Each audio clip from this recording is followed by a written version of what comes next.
Next, www naman po ni. Second point. Isa may nakita niyo as picture? Korea? Korea.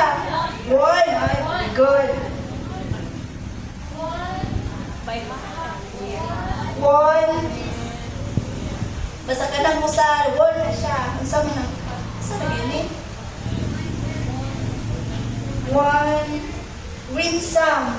Ang meaning sa winsome is charming, appealing, attractive, or pleasant. Ako pag meaning ani kay, lain man ako meaning childlike,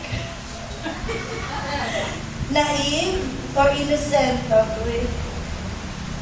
For charming, appealing, attractive, or pleasant. So, nanay winsome. One, sabi gani? One within winsomeness. Basta sabtara na ninyo. Basta ka mauna siya. So, hatag naman ang meaning sa winsomeness. Mura magyabol, maayong pamatasan, in other words. Gentle and quiet spirit. So, same regapon. Ang tuyo din ato ni atong bana nga atong dadon diya kang Kristo. Verse 5. This is how the holy women, basta tatanan, of old made themselves beautiful. They put their trust in God and accepted the authority of their husbands. For instance, Sarah obeyed her husband Abraham and called him her master. You are her daughters when you do what is right, without fear of what your husbands might do. So, ingani gani sa unang panahon ang mga babae, kinsa man to. Gihimong example si Sarah. Kung sa katong nandumduman kang Sarah, pag-ingon ni Lord sa Genesis chapter 12, ingon si Lord na Abraham, pamutos, lakaw dito sa lugar na akong sa yuta nga akong ihatag nimo.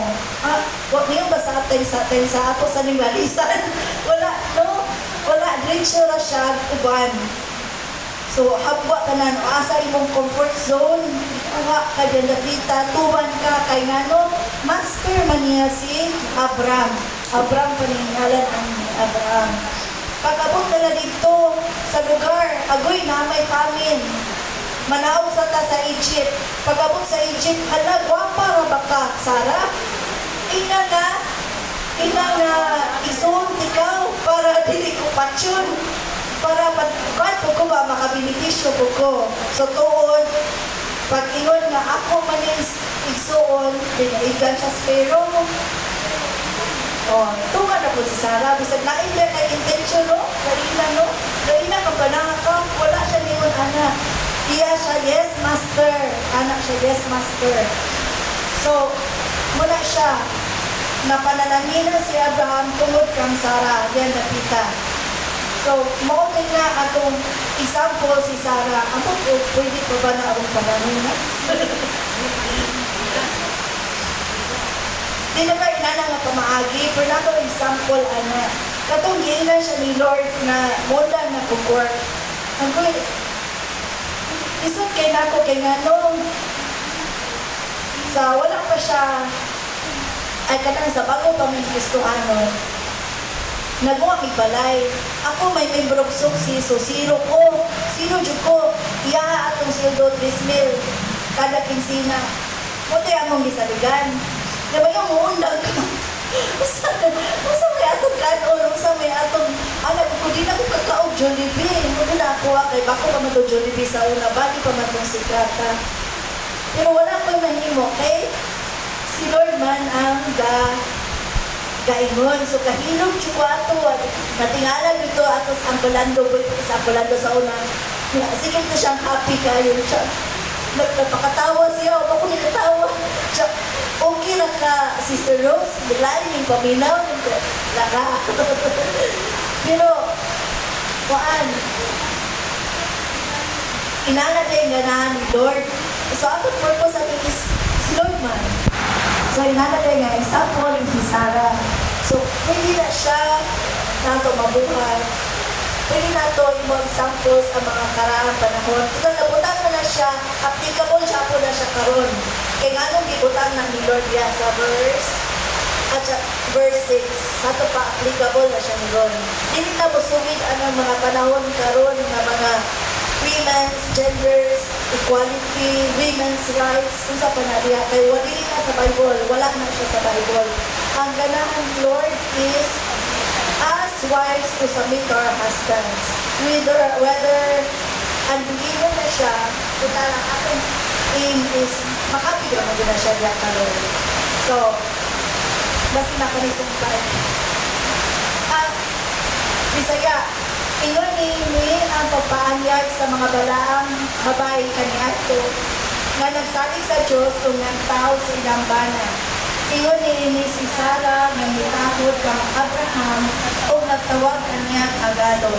Karon kamo mga anak nga babae ni Sarah kung magbuhat kamo sa maayo o pili mahadlok sa bisan unsa.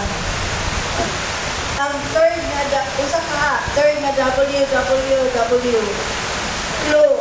One diakoni, one worthy, isa man ni mga old women, or si Sarah na ba nasa unang panahon. So, one worthy women of old. Basta isap talaga po na mo na siya. Remember, sa itong last ato, mga anak, ang mga kaliwa ni Sarah. How to win over husbands to Christ or accept the authority of our own husbands, thus won them over to Christ. So, wala may naktod aning tanan. So, dapat yun, una is to pray. Kung natay batasan, wala kayo sa kumbana o mga halang-halang uta ng mga asawa, we need to pray and to accept na kita weaker sex na kita. Atong husbands, higher ko na siya.